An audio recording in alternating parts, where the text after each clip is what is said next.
I wanted to start today's with a little bit of, I suppose, an update about being reminded yet again of the importance of our environment, not just for us, but for all living creatures. And if you remember that this time last year, some pretty bad bushfires started, and months down the track, so many millions of our wildlife were destroyed, along with their habitat.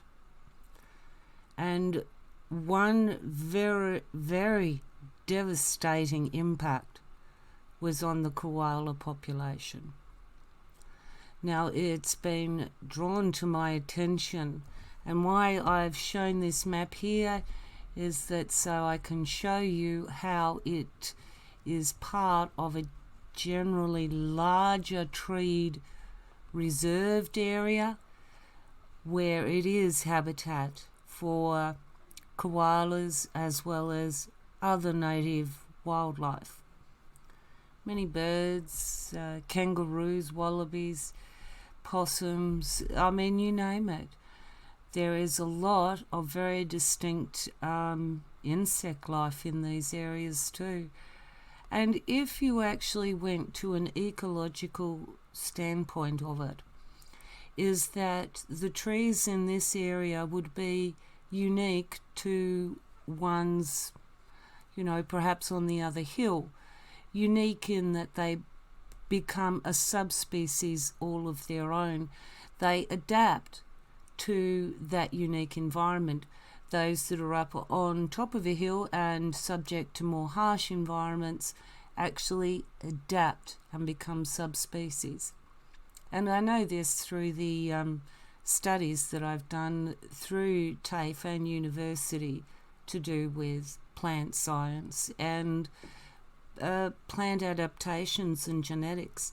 We look at plants as being something that doesn't move, that it's rooted in the ground. But if you look at time lapse of plants, you can see that they are very much alive, very much using sensors around them in the environment to navigate. It's just a little bit different to what we do. So all living things in our environment are important for the balance.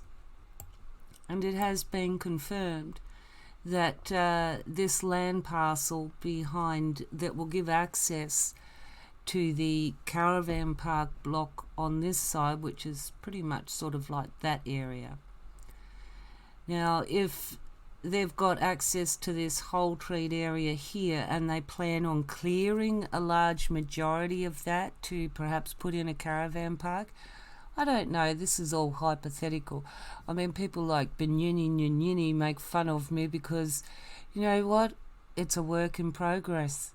As you piece together all the puzzle and the pieces, see what picture it forms. Yeah, you get some things wrong, but you also get some things right.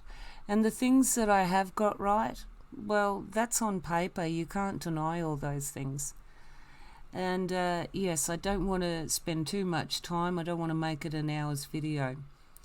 This is important koala habitat. It is important for the wildlife as well. And it is a conservative factor in the environment to leave the trees standing.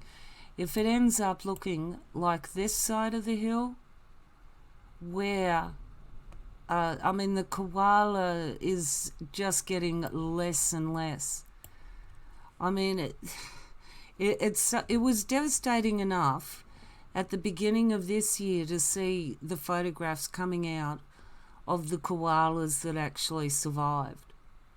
They can't move and get away from especially fast-moving fires like most other wildlife can. They are pretty much helpless. Yes, they can hit the ground and start to move fairly quickly, but they are still not, that fast at moving. So if there is a threat of fire in the area, They can't easily get away. And another reason too for actually saying that this area they don't want people to build on it is because of the fire risk hazards. And I dare say a lot of that has actually been created by this. Look at all the areas of plantation pine. Now you see, I'm sure that there are members of the larger community that if you every weekend, spend a little bit of time going out there and clearing away some of that plantation pine and doing what I've seen done here. They fence off the area for a couple of years so that the young natural plants that are reintroduced back into the environment have a chance to establish. Then once they get to a certain stage, you take down the fences and it becomes part of the rejuvenated environment for the wildlife as well. And if you did that little by little, imagine how much you could actually get achieved over the years that nothing's been done. But anyway, I'm going to move on to the next one now. I just wanted to warn people that if they want to touch any of those trees there, it'll be over koalas' dead bodies and mine. So, yeah, just a thought for the boys up on Nightcap and your mate that, we'll show you your mate. Just hang on. Now we're going to get there in a little bit of a roundabout way because I'm going to go back to this post that I mentioned in the previous video. Now I brought up this post in which Mark McMurtrie had responded in a comment in, and I've actually got a permalink that I'll leave in the description under the video along with other links so that you can go directly here and find it yourself. So it's actually under Donna's comment that says the latter. Alright, so you go down, you open up the comments on that, and you get down here to where, here we go, whoops, go back up, that Mark McMurtrie has this post that says that the developers have bought the land. They have paid for it. They have paid the liquidator, and the liquidator is now going to pay out creditors. Now, see this little thing down the bottom here? Missed that. Let me show you what that is. I noticed it this time because of the Vincents up in the top right hand corner. That's the liquidator who's handling Wollumbin Horizons and selling the land. So let's see. I mean, he attached this image to the comment, and it says, "Notice to creditors and interested persons. Re Wollumbin Horizons Proprietary Limited in liquidation," in brackets the company. 3222 Kyogle Road, Mount Burrell, New South Wales, in brackets the property. I refer to my previous reports and circulars to credits and interested persons in relation to the above mentioned company and property. I confirm that on Wednesday, the 18th of November 2020, settlement was effectuated for the sale, that's a big word, I've never even heard of that one, effectuated, was effectuated for the sale of the property to NCV Enterprises Proprietary Limited. So there you have it, the receiver that sold the property confirming that the property was sold to NCV Enterprises. We're going to get onto that in a little bit. So the following sums have now been received for the sale of the property. Full settlement proceeds of $2 million for the sale of the property, and a further amount of $14,438.36 to the agent's trust account, representing additional costs of settlement. Yes, the longer it's drawn out, the more money that Stephen Starts has made out of this too. I will now commence the process of adjudication. Oh, he's a judge now. He's going to adjudicate on the claims in the matter. And if you have any inquiries, please contact Damien Davis. So basically, dated the 9th day of November 2020, signed Stephen Starts, liquidator of Wollumban Horizons Proprietary Limited, in liquidation and receiver of the real properties situated at 3222 Kyogle, Mount Burrell, New South Wales. Actually, he needs to change that because he is no longer the receiver of the real property, because it now belongs to NCV Enterprises. So that's a little bit of a correction he needs to make. So Mark McMurtrie not only provided confirmation that the developers bought back the land, but he also provided evidence that it was through NCV Enterprises. So I'm going to show you NCV Enterprises, but before I do, I've uploaded all the searches, the ATSIC extracts for the companies. There's 25 plus a lot on Wollumban. Did have them all in one folder, all the searches, but then there was so much information to do with Wollumban Horizons, all the different court cases and judgments and all these different things. So I decided to make a Wollumban Horizons and put pretty much everything associated with it inside. So if you're looking for even basic information on a lot of the people involved with it, that's going to be inside Wollumban Horizons. There's a lot of extras inside that folder. And the other is just sundry information. There's certain companies that I've looked at that I don't feel the need to search anymore, because I think that you're looking at low-level players and not necessarily anyone that knows what's going on. And others, it's yes, I will still need to have a look to see if there's further connections there to the members. So I'll leave links for these, not only to the page so that you can go and select other things as well, but also to Drive.org, Google Drive. I uploaded this file to Google Drive as well. I was having issues uploading it to here, so I thought I'll blow it while it's doing there. I'll do it to Drive too. So now let's have a look. We've seen from the letter here that it's NCV Enterprises. So let's have a look at NCV Enterprises. NCV Enterprises, oops, sorry about that, should have paused. NCV Enterprises, as we can see, that Cherie Francis Stokes is the sole director and secretary. Now, the shareholders of NCV Enterprises is Yadaki Capital, Derek Zillman and Michelle Zillman, Nyepi, Jess Holdings, and Winner Super. Now, these last two, they've only got very small shares, and they've only just been recently added, and both of them are from the Northern Territory.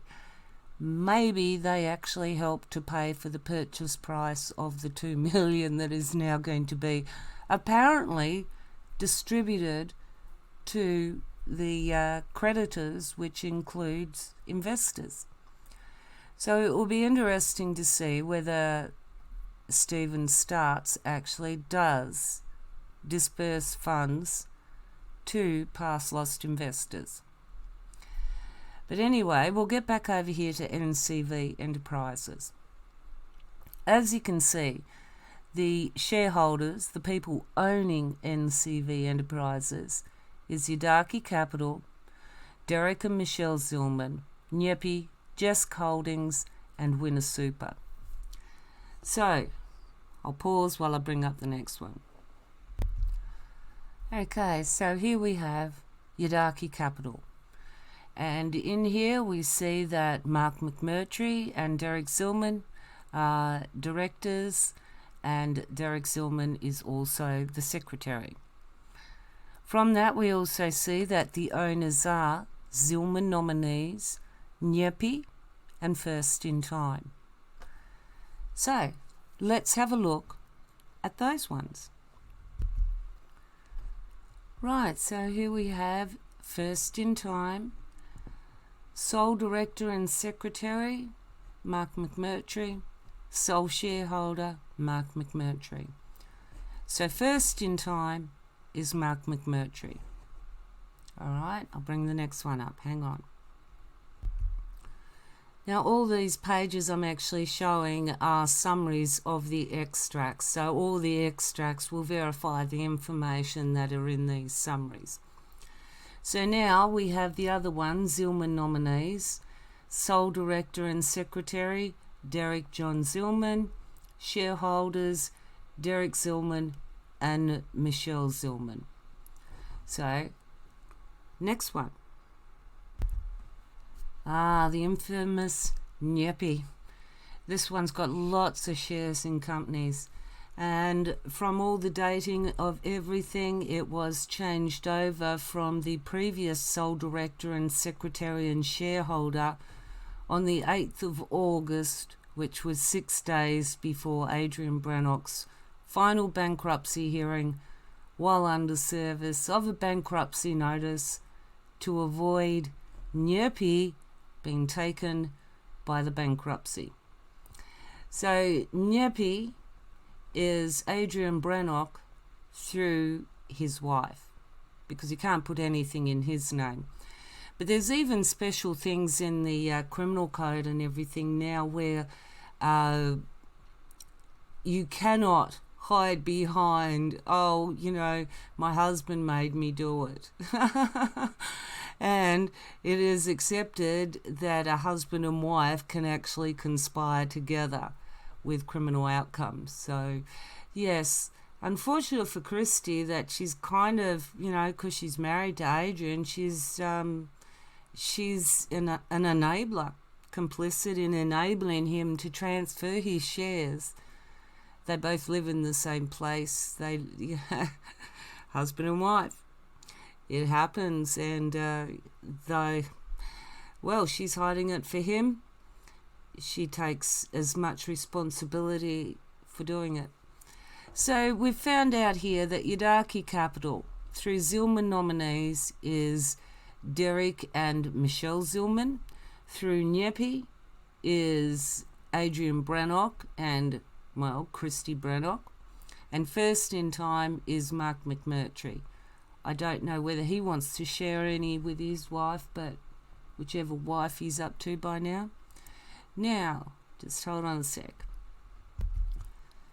So here we are back at NCV Enterprises that has just purchased 3222. And Yadaki Capital, as I've showed, represents Mark McMurtrie, Derek Zillman, Adrian Brannock. And over here in NCV, we can also see the exact same things reflected in Yadaki Capital, Derek Zillman, and Nyepi Adrian Brannock. Jesk Holdings and Winner Super, I don't know too much about that. They've only just been recently added after I searched them and found out about it. And there were other ones that I wanted to utilize my free searches on.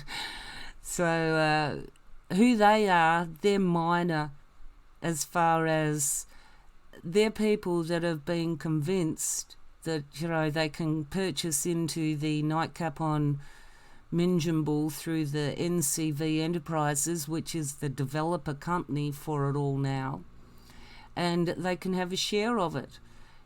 And they actually manufactured shares to give them for that. And if you notice here too, is that there is only 1,091 shares, but they've allocated 1,000, 45, 45, 2 and 1. See, this 2 and 1 for these two at the end here have been added on, but it still doesn't add up. That's why I've got it here in red, that should be 1,093 shares, not 1,091. Now, I did verify this with the ATSIC extracts. It definitely says 1,091, and it definitely allocates the shares this way. It doesn't add up. But then there are a couple of other peculiarities that one in particular that I've noticed, but I won't bring that up here because I'll get too sidetracked. So as we can see from everything that I've just shown you, is that it most definitely, as Mark McMurtrie said, the developers have just paid for the land as NCV Enterprises, and easily shown to be Adrian Brannock, Mark McMurtrie, Derek and Michelle Zillman, and Cherie Stokes.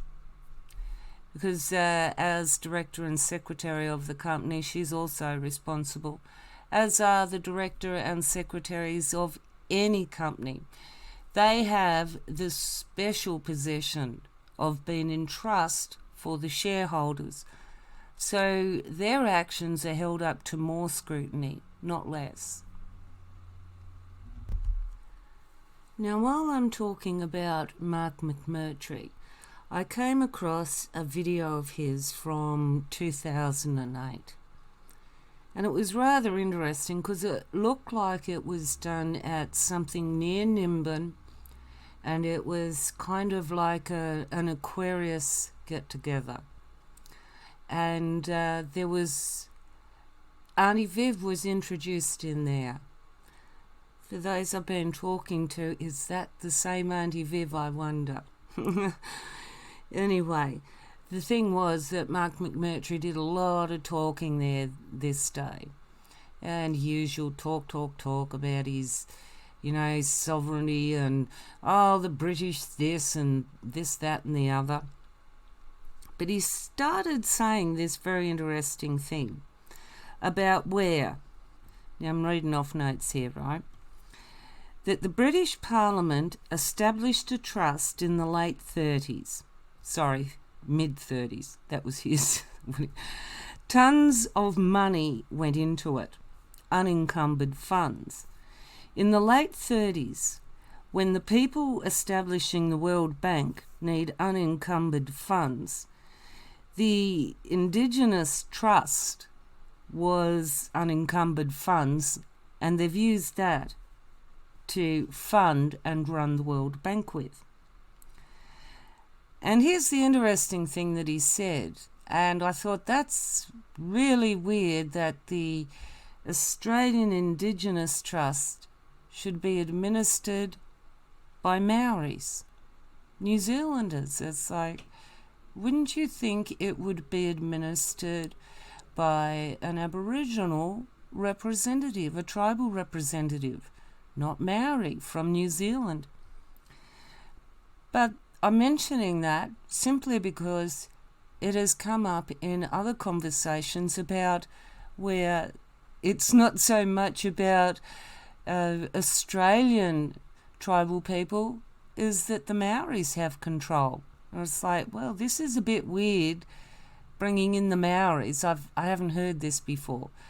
But anyway, so the story is that in the late 30s, it was an unencumbered a lot of money, and that the administrator of those funds was a Maori.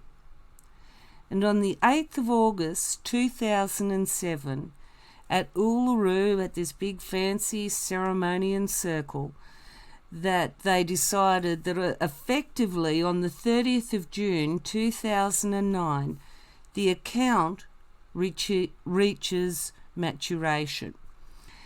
And the World Bank were given notice on the 1st of July 2009 that those funds must be transferred or made available, rather, to the account holder on 8th of August 2009. Sorry, I've got dates a bit mixed up here, but I wrote them down as he said them. Maybe he's got them. Now, he said here there was $9 trillion US dollars. And he said that after they issued this notice on the World Bank, there was a shudder late August, early September through the world money market because the World Bank had just got this notice and they wouldn't accept US dollars. It had to be in gold bullion. Yeah, so, and then he's saying that because it can't be paid out, that they'll bankrupt the government. So it was an interesting thing that he brought up, that one, that this thing exists. Does it? I don't know, but, you know, we'll never really know the truth of it. But if it does exist, why would he claim that a Maori is in charge of it? These are in Australian Indigenous funds, but clearly not for Australia. Because, well, did it come from Australia? If a Maori was appointed by the British Crown to be in charge of it, maybe it was always just for New Zealand. Who knows? Don't know. But the thing being that he's talking about these things as if it's a gotcha moment. It's gotcha, we got you, that, you know, you have to give all this money back. And because I said it, and because I'm sitting here saying it, and because I said that everything I do, you know, they couldn't say this.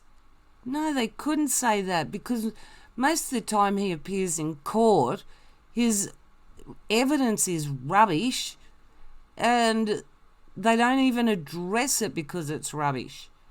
And that's why they can say, well, nobody said it wasn't valid, because nobody validated it as worth listening to. But anyway, I'm going to get on to the next thing.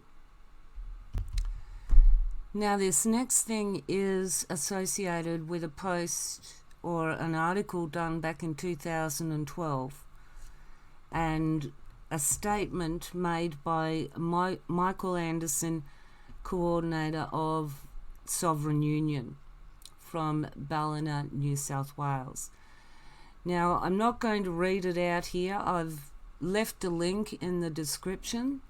And if you do have problem, like I know other people have had problem accessing this, I've turned it into a PDF and I can send you a copy if you can't access this. It is a very interesting read because it actually puts forward a lot of issues surrounding Mark McMurtrie, the OSTF.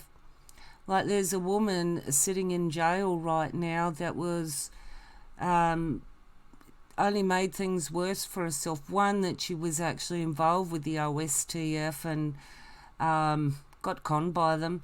But then when she got caught, went to court, and then they show up and make things worse. And yeah, she suffered more for it. In the end, she turned around and said, I don't want to see any of you. I don't want to know David Cole. I don't want to know Mark McMurtrie. You have just made my life miserable in hell. And the woman is doing the time for being naive. And I suppose, yes, people take advantage of others' weaknesses. This is what people like Mark McMurtrie do. Adrian Brannock, Mark Darwin. These are all people that manipulate and take advantage of people's weaknesses.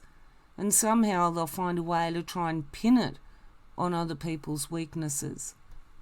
Especially, if they seem to have figured out a way to get around a lot of things.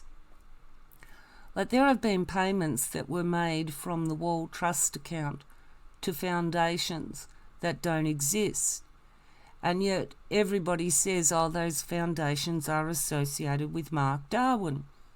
But you can't find any evidence of that, even where they're supposed to be registered as a legitimate foundation, should be. Then you find videos of Mark Darwin talking about how they've found this way to set up NGO foundations where you can pretty much do anything and everything through these foundations. You don't have to fill in a tax return. You're not answerable to the ATO or to ATSIC. As I've said, there's only one little flaw to all of that. Once you have been recognised as a legitimate foundation, if that was legitimate, everybody would be doing it. And that's why there's the ACNC. You have to register there as a foundation, as an NGO. And if you are not registered there as an NGO, well then everything you're doing is with an unregistered NGO and not a legitimate activity. You first have to put yourself up to scrutiny before you can turn around and claim, I'm a non-profit, non-government organisation foundation. You can't just go, oh yeah, I'm doing it and done. You have to validate your position. Anyway, hang on. So it's been identified who's been involved with Wollumbin Horizons. It's been identified who's involved with NCV Enterprises.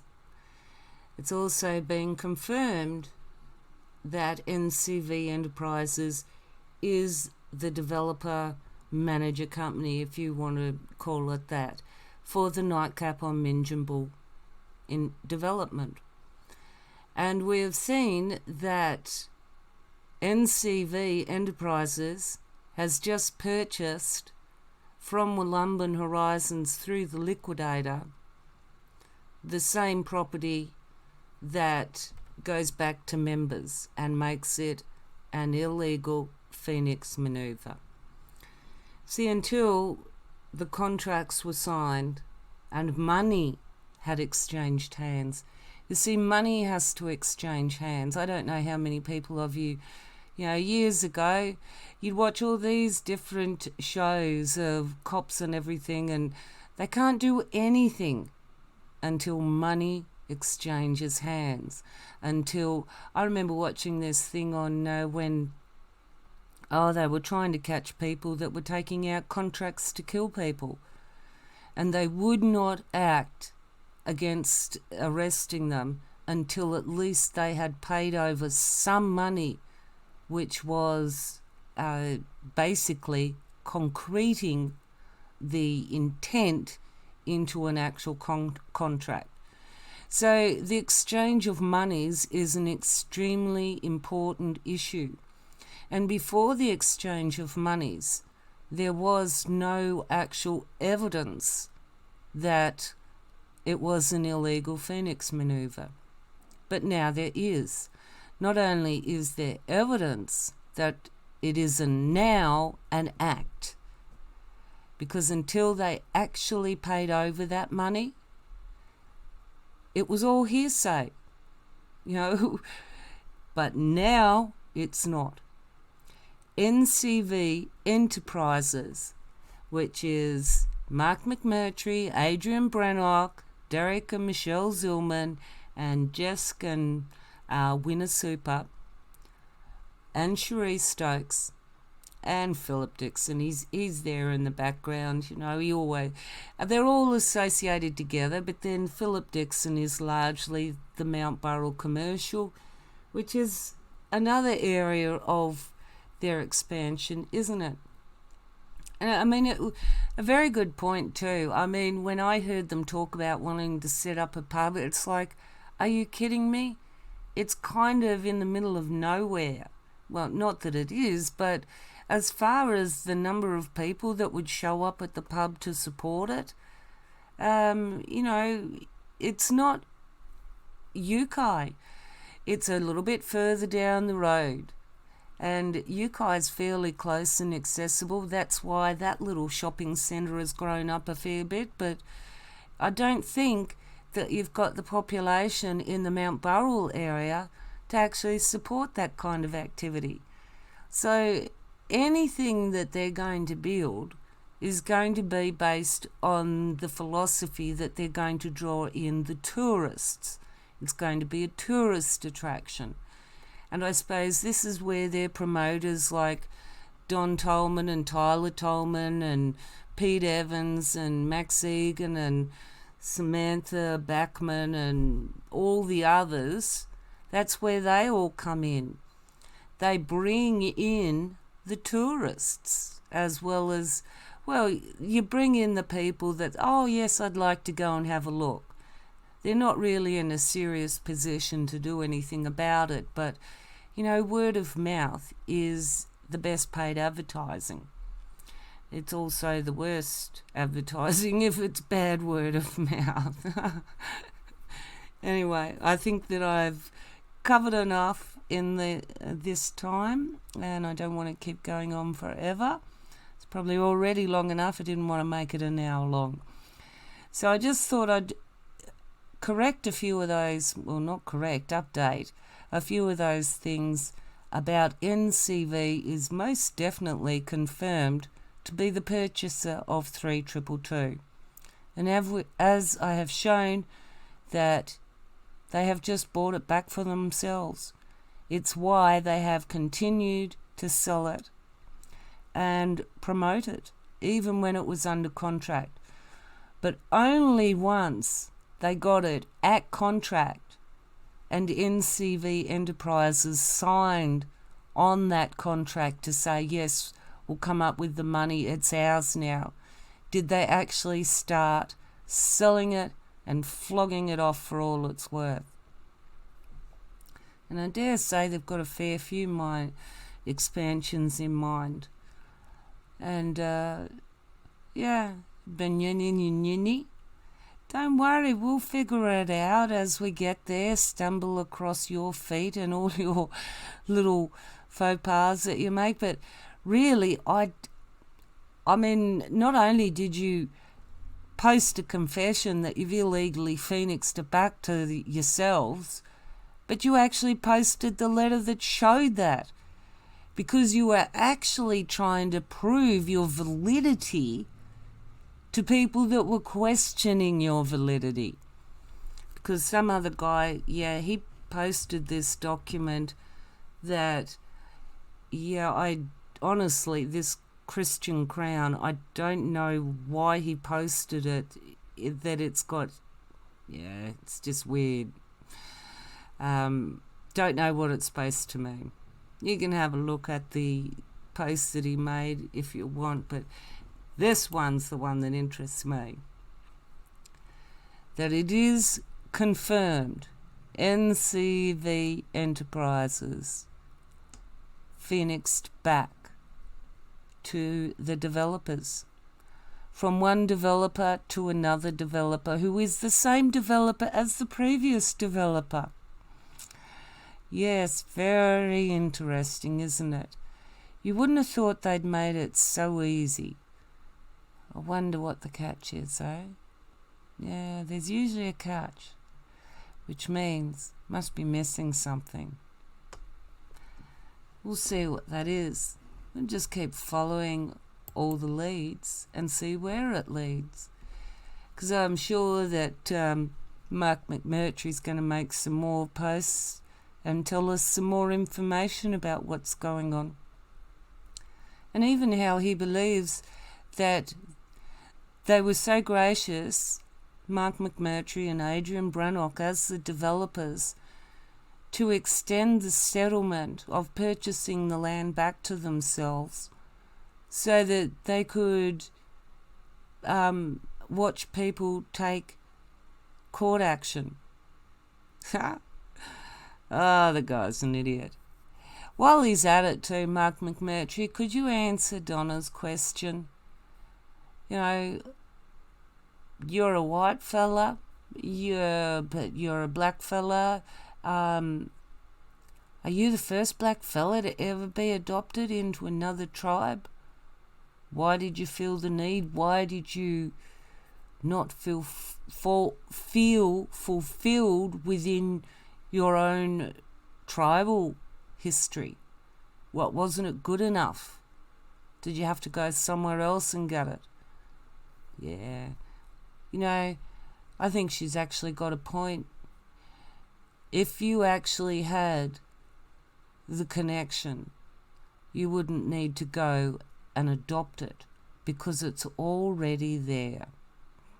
You are just one big fake, trying to justify your own self-bloated importance by even this. Read the post, this one here.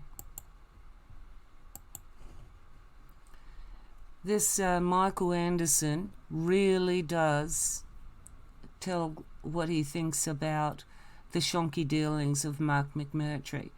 This is a guy that was actually thinking that he was on Aboriginal Australia's side until he figured out that, well, as he says here, that pretty much working for the British monarchy. He's working to undermine the interests of tribal Australians, and I will call you Australians, we're all Australians. You know, whether you want to divide yourself off, we are first one country before we are smaller groups. And ultimately, I see it the way that a lot of people are seeing it, is that Mark McMurtrie is going in, and whatever you're signing is somehow signing away your rights that you already have and making restrictions somehow. And yes, it does have something to do with the British Crown. Something that may not necessarily be the British Crown itself, but the British Crown prosecutor. Jeff Pruss, or what, the name's in the article here anyway. There are ties to the British High Court and prosecutors and all, Crown prosecutors and all this. This is where they're getting a lot of their legal jargon and hoity-toity ideas from. So I'm going to finish on the note that this letter from Vincents, Stephen Starts, is calling to anyone, creditors and interested persons in relation to Wollumban Horizons and 3222 Kyogle Road to basically contact and confirm your position in the matter. If you have not received one of these letters, well, I hope you hear it from this video. You need to contact Stephen Starts and put in your claim as part of everything that he is going to adjudicate. And that should actually then, if it doesn't match up with what the court ruled on in the first place, he will need to seek to the court to actually change the payout distribution and the creditors. But he's also under obligation to actually make sure that all the debts are verified and valid, and that the creditors have a legitimate claim. So if there have been ones that have been companies that have been deregistered and everything, it would be very difficult at this stage to actually process payments to companies like that, or to individuals that were once responsible for them, like Adrian Brannock, or who was the other one?